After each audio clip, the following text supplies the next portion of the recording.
अब हम इसमें लास्ट में ऐड कर देंगे बटर, तो ये इसके ऊपर बहुत अच्छा सा फ्लेवर देता है। तो आप इस मेथड को फॉलो करते हुए साग को बनाएं, आप इसे बहुत इंजॉय करेंगे और ये बहुत ही डिलीशियस सा बनकर रेडी होता है। तो आप इस रेसिपी को ज़रूर ट्राई कीजिएगा और हमें कमेंट सेक्शन में ज़रूर बताइएगा कि आपको ये वीडियो कैसी लगी है, रेसिपी कैसी लगी है। तो वीडियो अच्छी लगी है तो वीडियो को लाइक एंड शेयर कर दीजिएगा, चैनल को सब्सक्राइब करना बिल्कुल भी ना भूला। बिस्मिल्लाहिर्रहमानिर्रहीम, अस्सलाम वालेकुम, welcome back to our YouTube channel kitchen in budget. तो कैसे हैं आप सब लोग, उम्मीद करती हूँ सब खैरियत से होंगे। तो हम अपने किचन में आपके साथ शेयर करेंगे एक विंटर स्पेशल रेसिपी। तो आज हम बनाने वाले हैं सरसों का साग। तो ये सरसों के साग की सब्ज़ी बहुत ही डिलीशियस सी बनकर रेडी होती है और ये सरसों जो विंटर्स में आती है तो ये हमें ज़रूर इस्तेमाल करनी चाहिए, क्योंकि ये हमारे लिए बहुत ज़्यादा फ़ायदेमंद और एक हेल्दी सी होती है। तो हमें इसको ज़रूर इस्तेमाल करना चाहिए। तो चलें जी इसे बना। तो सरसों लिए हमने हाफ़ kg और पालक लिए हमने 1 पाव यानी 250 ग्राम। इससे पहले हमें इन दोनों को करना है बॉयल। तो यहाँ कढ़ाई के अंदर हमने पानी ले लिया है और फ्लेम ऑन कर दिया है। तो इसके अंदर हम ये सरसों और पालक दोनों चीज़ें इसमें ऐड कर देंगे, पालक भी ऐड करेंगे। तो इसको कर देंगे हम कवर और 5 मिनट के अंदर जब ये थोड़ी नीचे बैठ जाएगी तो फिर हम इसको तो 5 मिनट के बाद हम इसका कवर हटाएंगे और ये देखें हमारी सब्ज़ी जो है वो अंदर बैठ चुकी है। अब हम इसके अंदर ऐड करेंगे हरी मिर्चें 4 अदद, लहसुन के जवे और अदरक का टुकड़ा 1 इंच। तो ये इसके अंदर हम ऐड कर देंगे और इसे फिर से कवर करेंगे। तो 5 मिनट तक हमने इसको मज़ीद पकाया था और अब हम इसको निकाल के ऐड कर देंगे ठंडे पानी में। तो यहाँ पर हमने ठंडा पानी लिया हुआ है बॉल के अंदर और इसके अंदर हम ये ऐड कर देंगे।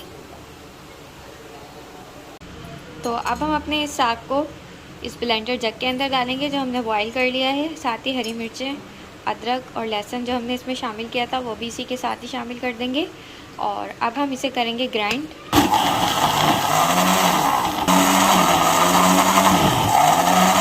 तो अब हम ऐड करेंगे कढ़ाई के अंदर ऑयल 1/4 कप। जैसे ही ऑयल गर्म होगा इसके अंदर हम 1 अदद प्याज ऐड कर देंगे स्लाइस की। तो प्याज जैसे ही लाइट गोल्डन हो जाएंगे इसके अंदर हम हल्दी शामिल करेंगे 1/2 टीस्पून, नमक ऐड करेंगे 1 टी, धनिया पाउडर ऐड करेंगे 1 टीस्पून, मिक्स करेंगे। अब हम इसमें ऐड कर देंगे अपने ये ग्राइंड किया हुआ सरसों और पालक का साग। तो इसको ऐड करके हम अच्छे से मिक्स करेंगे और आप देखें ये इस मसाले के अंदर जब ये साग ऐड हुआ है तो ये कितना खूबसूरत सा टेक्सचर दे रहा है और इसका जो जायका है वो भी बहुत ज़बरदस्त होगा। तो हमने यहाँ पर इसकी की तकरीबन 5 से 6 मिनट तक भुनाई। तो ये हमारा जो साग है वो अच्छे से भुन चुका है और ये तकरीबन रेडी हो गया और ये देखें इसका ऑयल भी सेपरेट हो गया है। अब लास्ट में हम इसमें ऐड करेंगे हरा धनिया और मिक्स करेंगे और इसे हम डिश आउट करेंगे और इसके बाद हम रेडी करेंगे इसका बघार। तो साग को हमने सर्विंग प्लेट में निकाल लिया है। अब हम ऐड करेंगे इसमें। तो यहाँ पर हमने पैन लिया है और पैन के अंदर ऐड किया हमने 1 tablespoon oil, 1 tablespoon ही हमने इसमें ऐड कर दिया है बटर। अब हम इसके अंदर ऐड कर देंगे चॉप गार्लिक एंड जूलियन कटी हुई अदरक है हमारे पास, ये हम इसमें ऐड करेंगे। तो हमने इसमें ऐड की हैं 2 से 3 अदद गोल मिर्चें, हल्का सा हमने इसे टोस्ट किया। अब हम इसके अंदर 1/2 टीस्पून ज़ीरा ऐड करेंगे, हल्का सा हम इसे स्टिर करेंगे और चंद सेकंड तक सौते करेंगे और अब हम इसके बघार ऐड कर देंगे अपने साग के ऊपर। तो हम ऐड करेंगे इस पर हल्का सा हरा धनिया।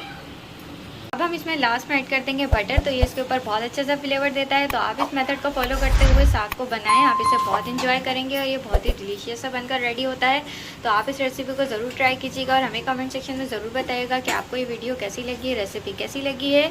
तो वीडियो अच्छी लगी तो वीडियो को लाइक एंड शेयर कर दीजिएगा, चैनल को सब्सक्राइब करना बिल्कुल भी ना भूला करें। तो मिलते हैं नेक्स्ट वीडियो में। अल्लाह हाफ़िज़।